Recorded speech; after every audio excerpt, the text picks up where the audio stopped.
Hello, everyone, for the first of our 2025 Fireside Chat Series here at Unveiled, Bridging the Gap to Sponsorship, Leaders Who Learn. I'm really looking forward to an exciting conversation with Lisa and Senthil, moderated by Swasti. Before I introduce our inspiring panelists for today, just a little bit about Unveiled. If you're not familiar, we are a nonprofit organization focused on helping people break the barrier of being over-mentored and under-sponsored and helping them gain equitable access to opportunities. There are different ways we do that. Fireside chats, of course, one of the ways where we really talk about real conversations. We all get that we want a more ideal situation in various forums, but we also are very aware that at the end of the day, we are dealing with real workplaces and our experiences are happening in real workplaces, the way they operate today. So all our conversations are really grounded in that reality and helping people navigate the reality to really gain better opportunities, more options, and feel that they can thrive in those environments. Various ways that you can get involved. Obviously, join the conversation. We want different perspectives. So definitely ask questions. We are on LinkedIn, so follow us. Again, join the conversation there too. Share your thoughts as we share different things on LinkedIn. And we have our website where you can follow all the different events that we host. We have masterclasses, workshops, and of course, we have launched our membership program as well, where our members gain exclusive access to different masterclasses, workshops, and events, either complimentary or at discounted rates, along with networking with fellow changemakers. So with that, I will introduce our amazing moderator to begin with.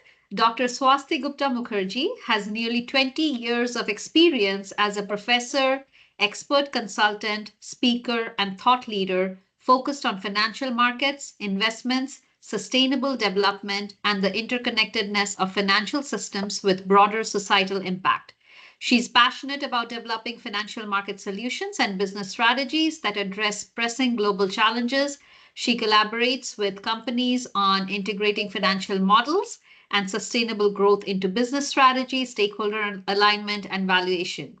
She specializes in designing impactful workshops and leadership development programs focused on finance, strategy, sustainable innovation, and entrepreneurship for experienced business leaders and entrepreneurs. She is a winner of the globally recognized Aspen Institute's 2021 Ideas Worth Teaching Award for pioneering work in embedding sustainable development principles within financial practices and corporate strategy. Dr. Gupta-Mukherjee holds a PhD in finance from Georgia Institute of Technology and a bachelor's with honors in chemical engineering from the Indian Institute of Technology, Kharagpur.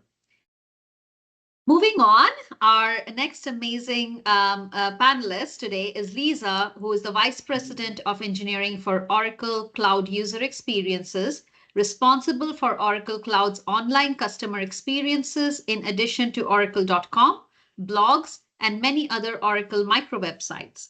Prior to this, she was the VP of Engineering for Backend Commerce Systems, where she oversaw subscription and tenancy platform services that support cloud subscriptions for Oracle Cloud. With over 20 years of software development and engineering experience, Lisa has developed deep expertise in order to cache e-commerce patterns, cloud revenue management, and tenancy management services. Her new role is requiring her to relearn front-end engineering systems and architecture. Before joining Oracle, she was a product and engineering leader at Microsoft, where she led commerce and partner solutions for Azure, playing a pivotal role in accelerating the Azure business. Lisa holds an MBA from Xavier University and a bachelor's degree in management information systems from Miami University of Ohio. She recently completed Harvard's Executive Business Women's Leadership Program in March of this year. She's a member of the American Heart Association Seattle Advisory Board and an active member of Oracle's Women Leadership Community, where she mentors and sponsors female engineering talent. And last but not the least, Senthil. With over 28 years of leadership experience across the financial services industry, Senthil is a technology and business executive who has held prominent roles in Tier 1 global institutions such as Northwestern Mutual, Citibank, Fiserv, Argo, and MoneyGram. Specializing in digital transformation, public cloud adoption, global banking, and payments, he has successfully managed complex multicultural teams across the US, India, Singapore, Europe, and South America. Senthil's strategic initiatives have led to scalable, resilient architectures and integrated global platforms. He holds a master's in business administration and has completed executive programs at Columbia Business School, the Wharton School, and most recently Stanford. With that, Swasti, I will hand it over to you.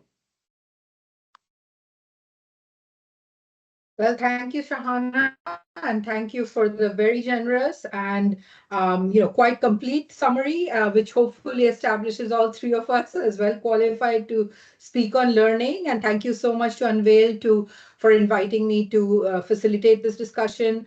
Learning and education has been what I have dedicated my life to, so I'm really excited to facilitate this conversation. Just to jump headlong into the discussion, one of the things that I think we need to set a baseline on is what learning means could vary a lot throughout our lives. We might think of learning very differently when we were, students or doing grad school versus when we started in our jobs, entry-level jobs, versus over the years as you have taken on so many more leadership responsibilities. So I'm curious to know, how would you say your approach to learning has evolved and the skill sets you want to develop? I think when I started out in my career, a lot of the learning that I was going to grasp and try to look at and look for was really associated to the different skills or knowledge that I felt like I didn't yet learn, maybe in my undergrad or my college training and education. And it was more associated to more tactical means of how I can be more productive in the workforce, because I only knew what I studied in college, and then I only knew what I was exposed to in those early years in school and at work. I noticed that has changed over time as I continue to work with different experience level and became more experienced. I've noticed that I go after learning. It's less about skills, although in this recent job, I had to dust off a few front-end architecture systems just to reacclimate myself. But more importantly, with my experience level and my continued years within the workforce, I started shifting into seeking less knowledge about how to work from a skill set standpoint and more around how people think and who people are. So a lot of classes associated with organizational behavior. How do people think? How do you motivate people? How do people make decisions based on data or not data? It really has transcended into less about tech in my situation, if I'm trying to look at skills, and more around people and how people operate, how people work, how the mind works. Because, with more experience in jobs, the more success is really defined with larger groups of people. So my success is really reliant on the people I work with and less around what I do specifically. And in order for all of us to be successful, I need to understand who we all are if we're working together. So that's kind of my flair of how things kind of shifted in terms of the actual content that I was studying. So thank you, and team, thank you. Thanks for the opportunity to be here today.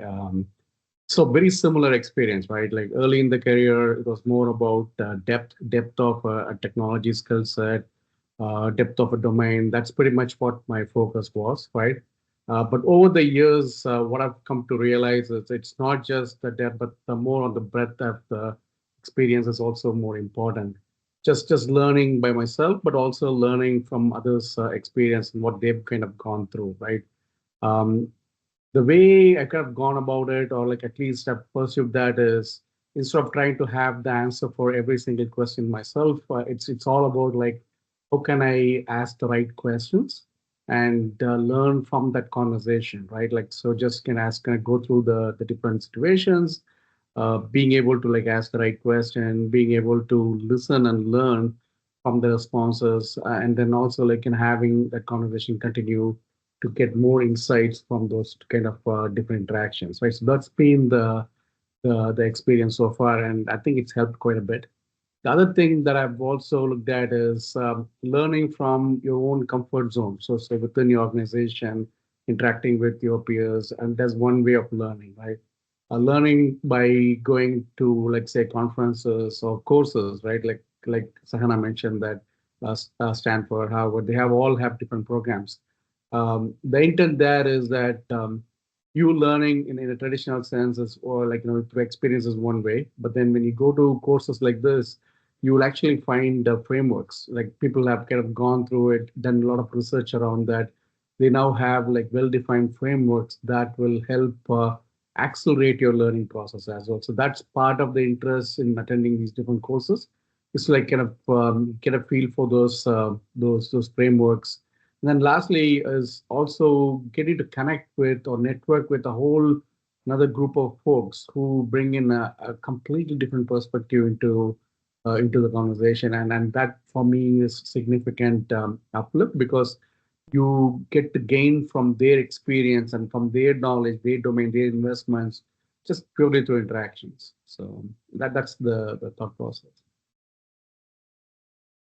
I think, I mean, that really is such an important and very critical point to make. And I think, frankly, it's unavoidable because, leaders who are on the right track, growing into their roles, taking on bigger and bigger responsibilities, I do think they have to adapt their skill set, and the people focused skills, the interactions with other team members, other perspectives, that becomes so important. That actually also brings me to another point that, I've thought about, because it is so critical, but often very overlooked, which is, the more you interact with other people, or the more exposed you are to different types of ways of doing things, sometimes learning has to go hand in hand with unlearning, right? So we might have learned to do certain things in certain ways, and especially I think in the tech sector, where so many things are changing so fast and so often, something just that was the most cutting edge solution 5 years ago might be obsolete 5 years or 2 years down the road, right? So can you give examples for us to grasp onto as to what could be some of the instances where you had to unlearn in order to learn, and then you learned something new as well?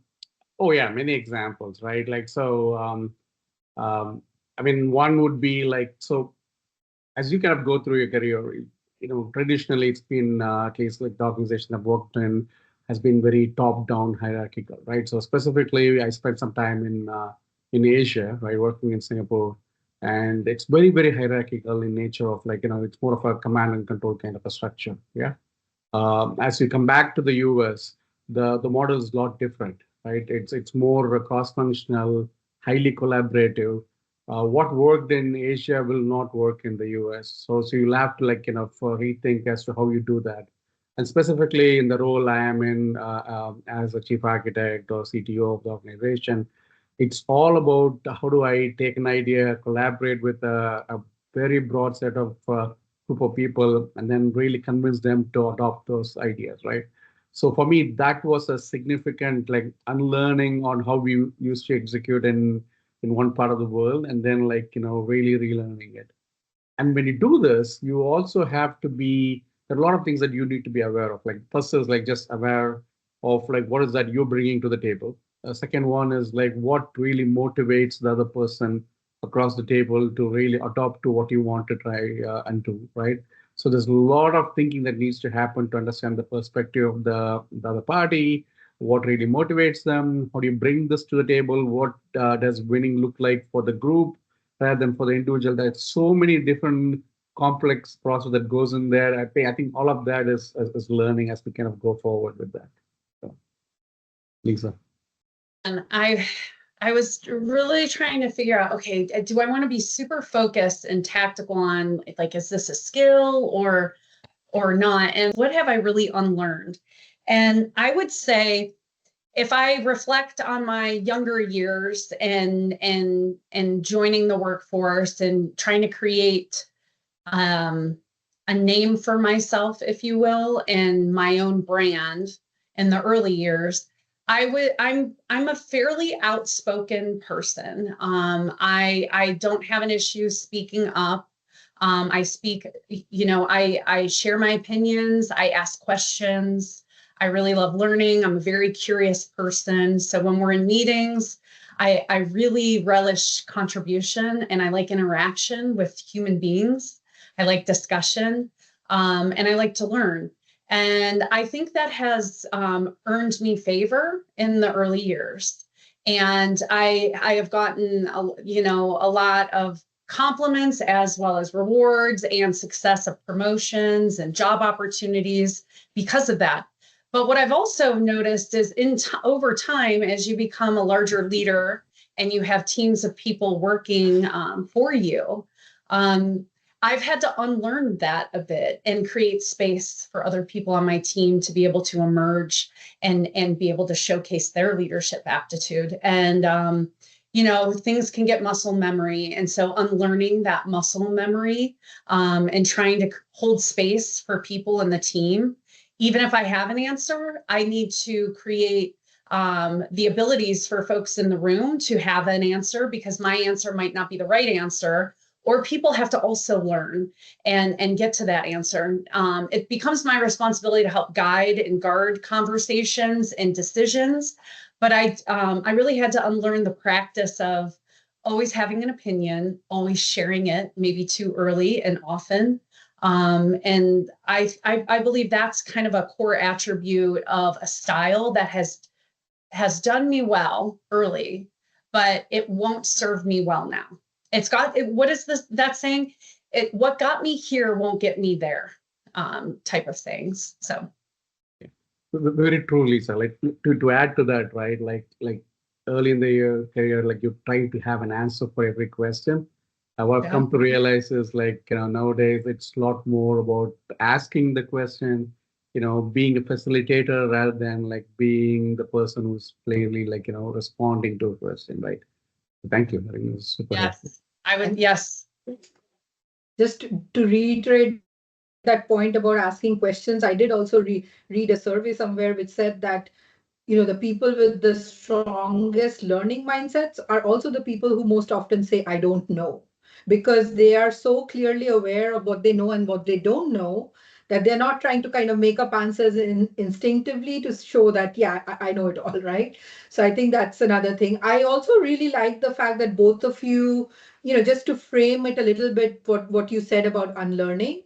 Senthil, you focused on unlearning how to function efficiently in certain systems, right? Going from more hierarchical to more flat, how the external organizations and systems could be different, and you unlearn your adaptability to it. Whereas Lisa, you also added on the fact about unlearning something that's about your own mindset and your own personality, right? Which would serve you well, regardless of the external system, simply because you are now in leadership roles. And I think this point is also very well made, that things that are assets in some situations can be liabilities in others. So I think part of the professional maturity is also to understand where it is an asset and where it could be a liability, right? So I think that's a point very well made. And it's also just to add to that, right? Like to your point about not knowing the answer, is like there's a huge thing about being comfortable saying that, right? I think it takes as a leader, being in a conversation,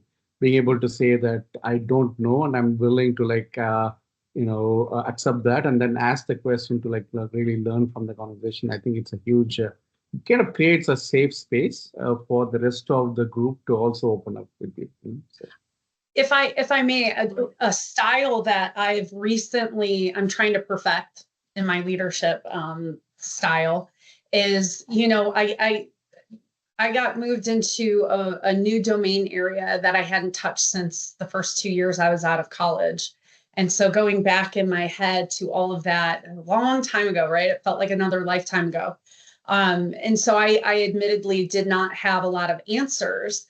But I think what's interesting, and I agree with you, Senthil, on this, creating comfort in vulnerability around, hey, like I don't have all the answers here, but also in some people, and that's very uncomfortable. I'm not going to lie. I don't think I've even perfected the art of that, like going face to face or toe to toe with executives and a really good dialogue. And then I get to a point where I'm like, oh, I don't know. And like, it almost feels like I'm failing.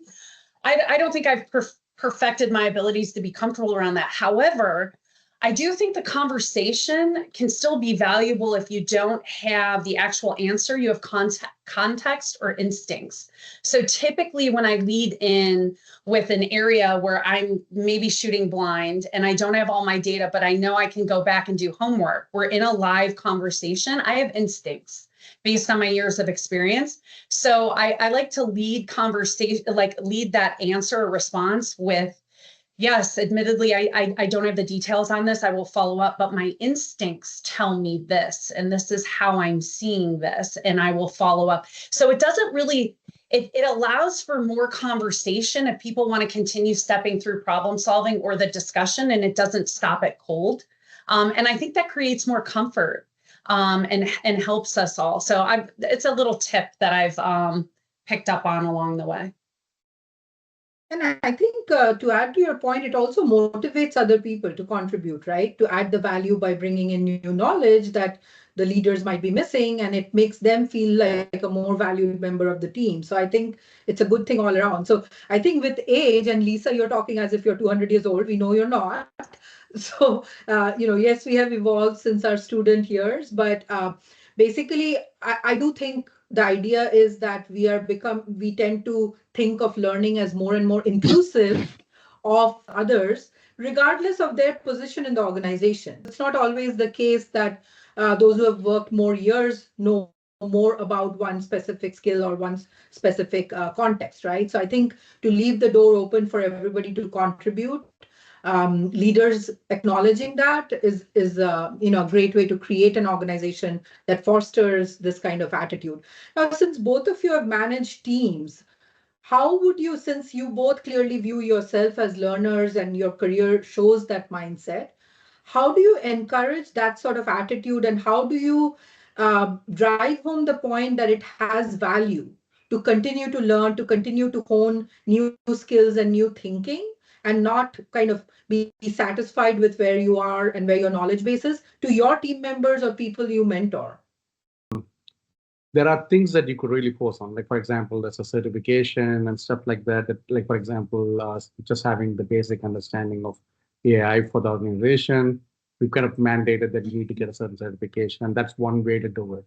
The other way for really to like encourage the broader team to adopt a learning culture would be to really model yourself, right? Like being able to show that, hey, I'm doing this for these reasons, and here's the value that I'm getting out of it that you could benefit from, and being able to demonstrate that the broader group is super helpful, right? Like that way you could start influencing, and then also like opening up opportunities for the broader team to say that these are the different opportunities out there, both internal and external, that you could go and do that.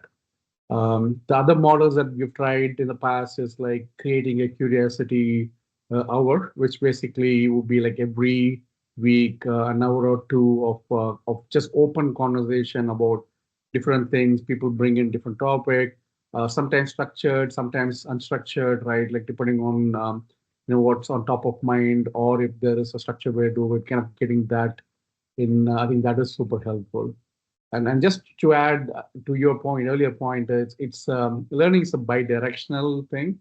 It is not like someone with 50 years or 30 years of experience is the only person who can teach the rest of the group. It kind of works the other way. In many scenarios, I learn a lot from my teammates who are early, like in their career right now, because they come in with a whole different perspective, that I don't have. And just being able to, at least being able to listen to those conversations and then tap into it is super helpful. So from my experience and how to capitalize on the fact that we all should continue learning, and we lead by example on that. And then how do we create a culture within our own team that appreciates that, recognizes that, or allows even that to happen. One of the things specifically on my team that I have done recently is we reserve one day a month. We call it a no meeting day. And I try to protect that day as much as I can. And it's basically at the employee's use of that day. If they want to read, they want to go after some certifications, they want to do any additional compliance work.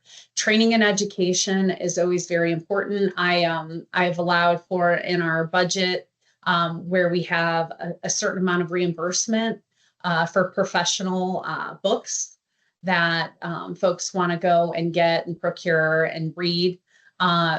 We try to have these conversations in different staff meetings, where we have town halls where we're trying to promote continued learning, and then also create some space in our workplace for that to happen, because it's a little taxing and overwhelming at time if we're constantly advocating that we should all be learning something new and going and getting certifications if that's what we want to do, or going to training classes, and then we don't reserve any time in our work days to allow that to happen. And then it becomes almost a negative, because we're pushing more requirements, we're imposing more requirements on people in their personal lives, which could always drive additional burnout and not really give us the impact that we're looking for. So I try to share my experiences as much as I can, to lead by example where it's important for me. And then I try to create the space on the team during work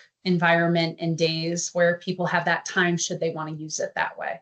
Both of you gave real examples of actual processes or incentives that your team members are given in order to continue the learning mindset. And Lisa, your example of the kind of learning or personal development day, it reminds me of, there are models like that which have been applied to innovation, that you can't ask your employees to innovate unless you incentivize them with time, right? Which is really the most valuable.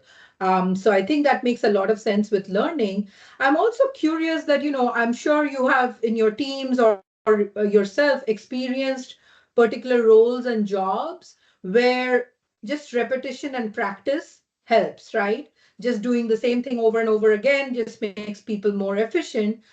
How do you also continue to incentivize learning? So this is related to what we were just talking about. How do you still manage to convey the value of learning, even though the role itself, for the most part, can be fairly repetitive? And this tends to happen, especially in the early part of the career, right? Oh, I'll jump into this one, Senthil, if you don't mind. Please. So as an engineer in high tech, that is the purest definition of a need to automate, which drives innovation and learning, exploring something new. I think, and regardless of what domain area or industry that you're in, if you're doing a task and it's very repetitive, and the results necessarily are controlled, and the activity is very the same, if you will, I do think that breeds opportunity to innovate as to how that can change, or how you can get some automation in place, or how can you achieve results that are better? Because I'm assuming those results and whatever redundant or repetitive tasks you're doing are always yielding the same thing, and for the most part with no change. How can you become more productive? What do you need to do to change the system, the tasks, the process to get more? And I think that thirst to compete with yourself in terms of your productivity, regardless of the industry you're in, breeds innovation and also drives you to explore maybe new ways of thinking, or new skills, or even new knowledge that you haven't yet attained, to be able to change that result. And I think that in itself is a growth mindset, which is really equates to a lot of new learning that can be explored. Yeah, I think another thing I would say is, like, as leaders, right, we have to be intentional about recognizing the learning behavior and then rewarding them, right? Rewarding them for the actions and not just looking for the outcomes, right? So if folks are making like every possible opportunity to learn, I think being able to recognize that and then reward that over a period of time, encouraging that, helping them like ask the right questions, and then getting them the right assets or right opportunities is our responsibility to really like encourage that culture to like move forward. I think those are really interesting perspectives and also very, very timely, because I do think, if we believe with all the predictions about where AI is going, we might be able to much more easily automate a lot of the repetitive things, hopefully freeing up human potential towards innovation and things that actually need more human intervention and the different types of skill sets, right? So let me also flip it around. So this is a hypothetical. You may or may not have encountered this situation. Let's say you have team members and you clearly both believe in teams that are continuing to learn. If you feel that the learning is going in directions that may not be the most fruitful, are not the most well aligned with the organization, is it something that you would kind of as a leader redirect towards something that you believe is better for the employee? As leaders, how would you mentor a person in that situation? I think in my experience, right, like setting that framework at the beginning of the process, like setting that expectation as to, again, there are different reasons why you do that. Sponsorship from the company, right? The companies don't sponsor a learning process that is not aligned with the objectives of the organization. So having that clarity is important. Second thing is like people have their own aspirations in the near, short term, long term kind of a deal. Just understanding as to where that is and how does that align with either the organization's need or the individual's need, right? If somebody wants to learn something that doesn't align with the enterprise but is for their long-term objective, that's their decision. And again, as a mentor, you could really tell them, hey, this is what you can do, but this doesn't align with it. But then you need to have figure out in the long term what is that you want to do within the enterprise. Yeah. Just having a good understanding of what their end goals and objectives are, and then helping them through that process would be one way to approach that. I've supported a variety of people that have worked in my organization, whether they're peers or they report up through my organization around learning. And I do think Senthil is 100% right. When we get super tactical on learning within a corporate kind of context, it's pretty obvious. I think this is pretty standard, golden standard. If there is a pursuit of some type of qualification, certification, or continuous education item that directly ties to your job or your role, there is some type of corporate, support on that, because in effect, you become smarter at your job. The company wants that. And so then there's some value there. But I've been in situations where as you explore that, or as I've counseled or mentored folks and explored that, people have found that they've realized they don't want to do what they're doing anymore. And through challenging themselves and having that growth mindset, they want to go back to school and they actually want to exit maybe the workforce because it's gotten certain wheels that are turning. And so then I lose talent potentially in that way. That's hard. But I do believe at the end of the day, the definition of a real leader is helping people get what they're after and supporting their dreams, their goals. And sometimes you untap certain areas within a person where those might not align back to your selfish needs as a leader, but you're still leading them on to whatever is next. And I do think that a real leader doesn't have boundaries with how they guide somebody that they're trying to support. And I think there's a lot of goodness there. And I do think that there should not be any constraints on that. When you get a little bit of a value tied on reimbursement and everything, things tied to that corporate context that Senthil had said. But as you help shepherd folks onto what they want to accomplish, I don't think a real leader should have boundaries and constraints on what that thinking and exploration could look like. Right. I think you have defined, leadership and mentorship exactly aligned with Unveiled's mission, which is a much more expansive and inclusive vision of what a leader and mentor can be, as opposed to I'm leading you for this project or for this deadline or some specific outcome that we have in mind for the organization. Let me also conclude with a very open-ended question for both of you, given your great track records as leaders in various organizations. What would be your advice to aspiring or current leaders in terms of the how to maintain and sustain a learning mindset?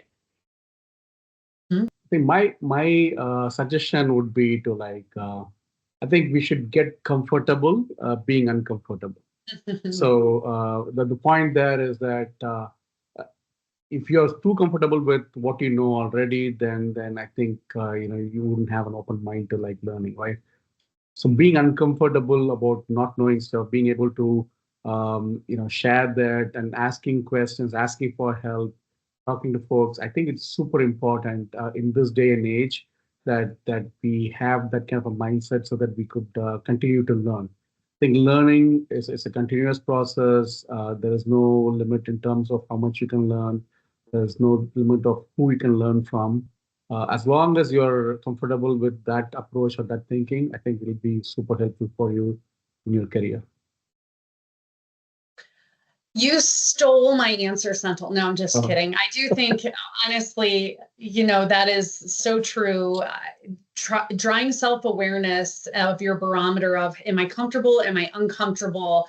And growth, there's so many books and so many amazing, content out there that from a psychology standpoint concludes that growth is less if you're comfortable. Growth can be more if you're uncomfortable. So that's huge. I have another way to answer this. So I'll be an engineer when I answer this now, and just be a little bit more kind of direct and structured, if you will.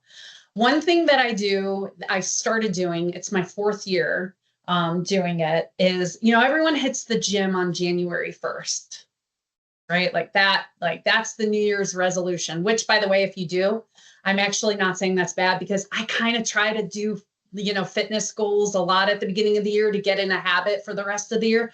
So I'm not saying that's bad, but, we have these New Year's resolutions, and a lot of people out there do that. It drives goal planning, goal setting. And so I've fallen into this habit that I've created. This is my 4th year doing it, where I have a personal goal. It's got to be big, right? It's a SMART goal. I'm not going to go talk about, it's not I'm not sandbagging where I get it done on January 31st and then I win the year. Where these are big things that I'm they're kind of can I do this type of a situation. I do a personal one. I do a motherhood one as a mom. I do a professional one. I have gotten away from the professional ones being directly tied to my day job at work. I am going to do this in my job this next year. That's too tactical. I want it to be a little bit more expansive. So one of the professional goals that I had last year that I didn't achieve until October was I want to join an advisory council. And I want to be immersed into some type of advisory above and beyond my day job, above and beyond the company I work for.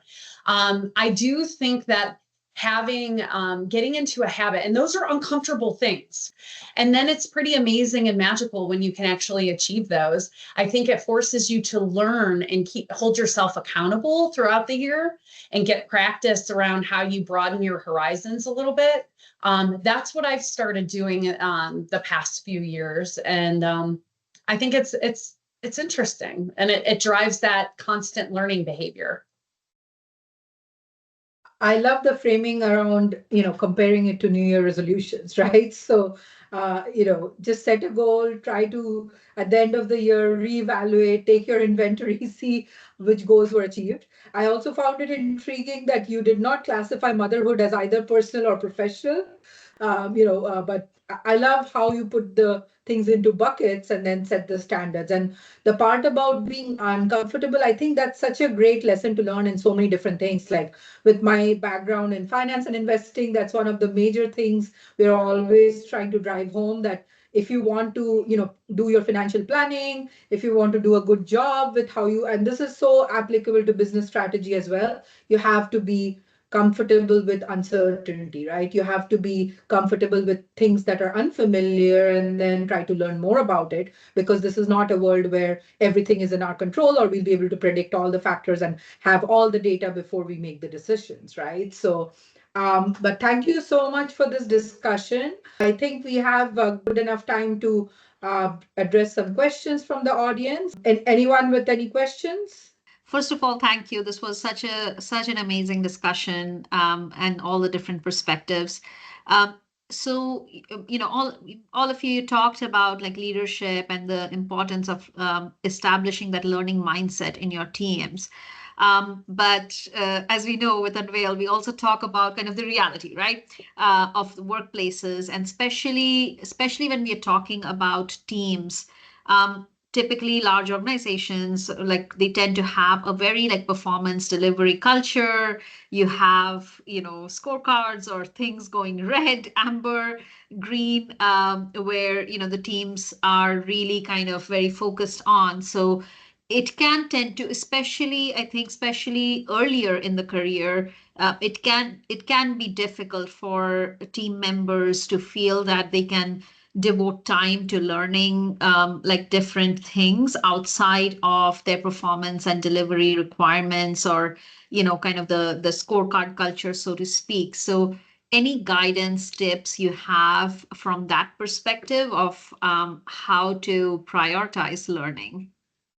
So I think it can't be something that is like in addition to, yeah.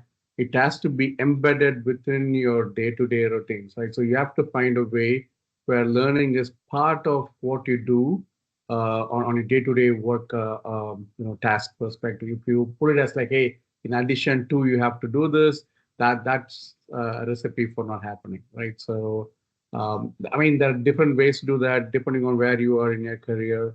But I think it has to be deliberate. It has to be embedded as part of your day-to-day routines. I think that would then really help make it a routine. So, Swasti, do you want to? You should answer questions too, not just us. yeah. I mean, you're the amazing professor. I'd love to hear how you tackle learning. I actually completely agree with Senthil. I think learning, for it to really matter, it has to be a habit. It's not like a separate activity. It has to be an instinctive habit. I'm, for example, addicted to reading, which is, one of the best ways to learn. And reading is very much one of those things where you just do it instinctively. You're not even consciously thinking that this is my reading time, right? Like you just do it as part of your job. Wherever you come across things that you want to know more about, you're reading it. You may not even be keeping account of it, right? So it's that instinctive. So I think developing that as a instinctive habitual thing that you do every day, and I don't think we are that easily able to check off the things that we put as separate events on our calendar, as we are able to do things that are just coming naturally as part of what we do on autopilot, right, every day. So I think the ideal in my mind as an educator is when learning is on autopilot in our lives. So this year is a little bit different. In Senthil, it sounds like you took a similar approach I did. You went to Stanford. I went to Harvard.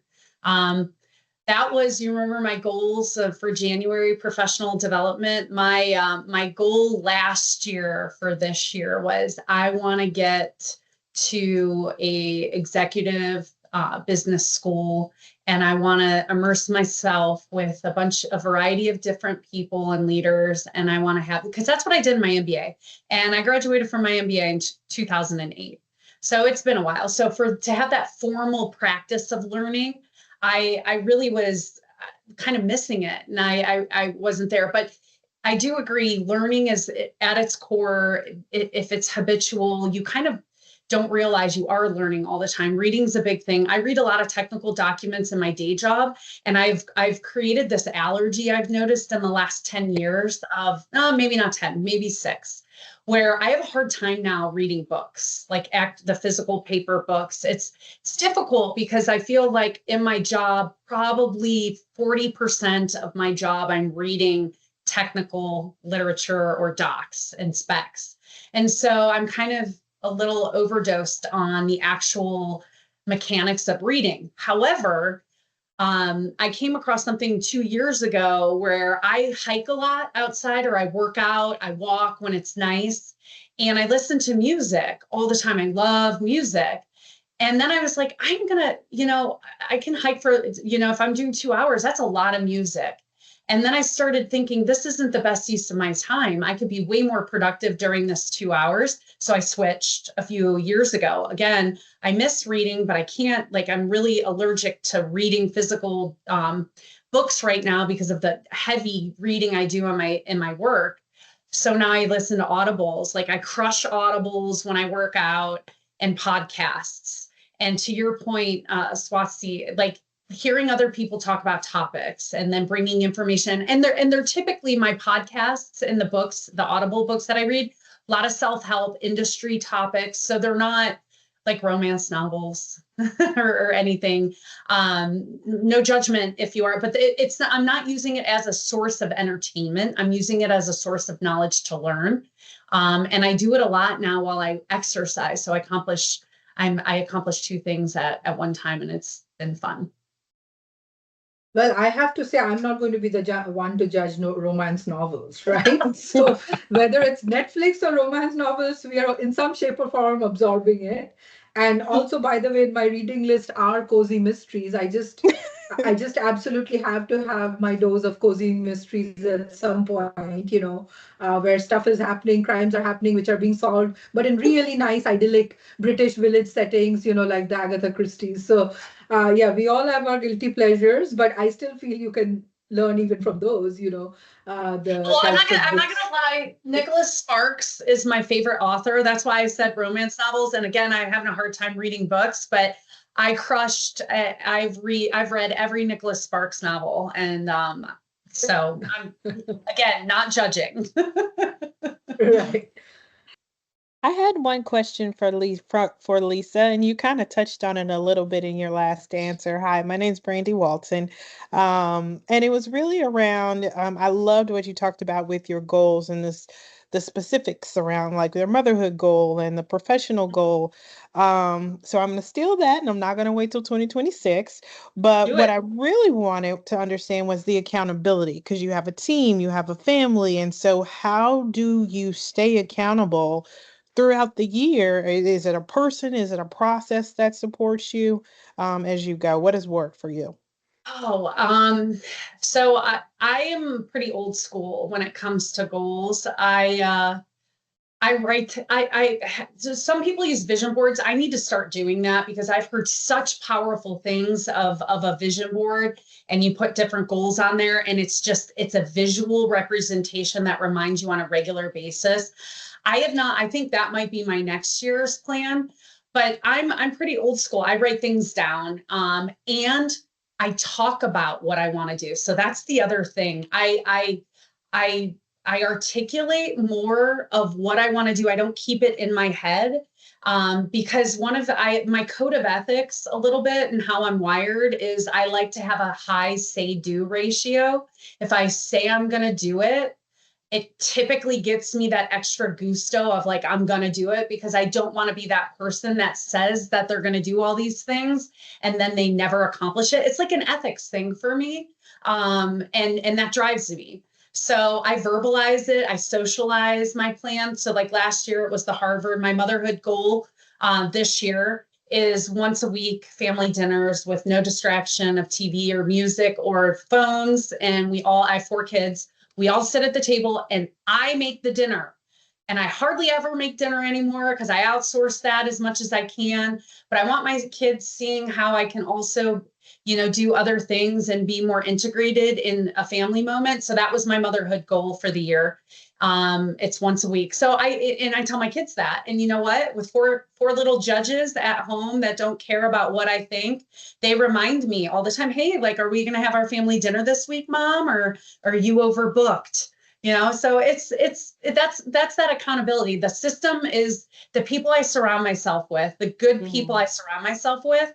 I have conversations around what I want to accomplish. And the magical thing is they help me accomplish those things because they also hold me accountable. I love that. Thank you.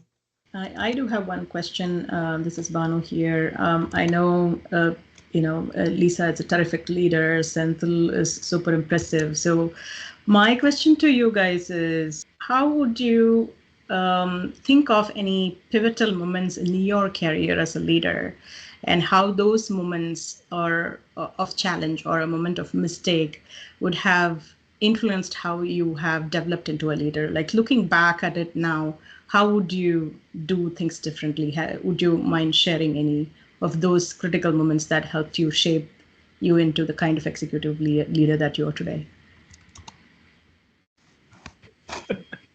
There are many, right? I mean, like many. But since you asked, I'll think of one, which I think it comes up to me all the time. Was like, so I was in this one meeting, like long time ago. I'm talking 15 years ago, probably 15, 20 years ago, in one meeting, and there was this one conversation, and one of my colleague was saying something. And I did not back him up in that discussion, right? There was and I could have backed him up. I did not back him up. In my mind, I thought he was making a good case, and he got ripped in front of our senior leadership team. And when I came out, the one thing he asked me, he turned around and said, you knew it. You could have backed me up in that meeting, and I did not do that. And till this day, I feel like I could have. And I could have helped him in that conversation. I could have done like so many different things. And for me, from that day on, in any sessions, any meetings, if I feel, if I knew what the right thing to do is, then I actually step up and do that, right? Like I think Lisa pointed out, I tend to talk a lot in meetings. I've kind of pulled back on that. But then if I feel like I have to have a say, either, again, whether it's right or wrong, whatever my opinion is, I do share that. And that's kind of helped me quite a bit since then. But for me, that was a moment that I still remember, and I'll remember that for the rest of my life. So that's amazing. It just genuinely shows that it's important as a leader, whatever it is, to keep that cushion for the team, and for you to still remember it as of now, that only indicates that you're constantly learning. That one was very, and if you feel like the right thing to do, and again, the more important thing is that you have to do it at that point in time, right? If you kind of think about it and say, hey, this is something I can take care of later, that doesn't work. And it has to be like, really exposing yourself, or even if you feel like what you say might be wrong, but still, if that's the right thing to do, I think just stepping up and doing that is something that I've kind of learned from that, and that's an experience I won't forget. So thank you. Thank you for that. I know that we're almost at time, but it's actually was related to the point that you were just making, Cynthia, in terms of vulnerability. That's what I took from the conversation so far, is that for a leader, yes, it's about learning, but it's also about being vulnerable with your team. So I know we're short on time, but I was really impressed by that takeaway, and I just wanted to confirm if you agreed. Yeah, and just being comfortable with that, right? It's like, it takes time to be comfortable with it. I'm being very honest. Like, it's not like you always debate whether it's the right thing to, show. But I feel like you get to a point in your career where you're confident enough about what you know, what you bring to the table, your skill set, that it's okay to be vulnerable at times, whether it's work or even outside. I've seen most folks around you are willing to help. At least I'm sure you've seen that. I'm not going to try to follow your lead on, like, you got that question. That was good. I think we've highlighted some really important points here, about courage in leadership, right? Which is extremely critical. And I think the courage goes both ways. Courage goes, in situations where you're backing up somebody, you're highlighting somebody's good contribution. And sometimes courage could also mean calling out things that are not acceptable, right? So that's also part of leadership. And sometimes while we think that it gets a very bad reaction from people, we might anticipate that. I have actually seen situations where, calling out certain behaviors or setting the tone, setting the example for what is the aspirational behavior that the team and the mindset should aspire towards in the organization, that actually helps the leader earn respect, right, from everybody. So I think listening, courage, continuing to learn, vulnerability, hopefully all these are great takeaways for our aspiring and current leaders. And I think these are evergreen lessons. Unlike technology, which becomes obsolete, I don't think these lessons will become obsolete anytime soon. So it was a great fireside chat, and thank you to Unveiled for inviting me to facilitate this discussion with Senthil and Lisa. And thank you so much, Lisa and Senthil, for joining us. And thanks for the opportunity. Thank you. Thank you so everyone, much. and thank you for joining. And this was an amazing conversation. Our next fireside chat is on June 25th. Unlearning Silence, where Lisa is going to be on the other side, where she's going to facilitate the conversation with the author of the book, Unlearning Silence. Thank you for the questions, the dialogue. And everyone who has joined live will be entered into a chance to win an amazing, convenient, Unveiled tote bag that you can carry for your summer beach trips or, taking books with you. So more to come on that. But thank you again for taking the time to have this conversation, and for all of you to join this conversation on a Friday afternoon. We really appreciate it. Thank you. Thank you.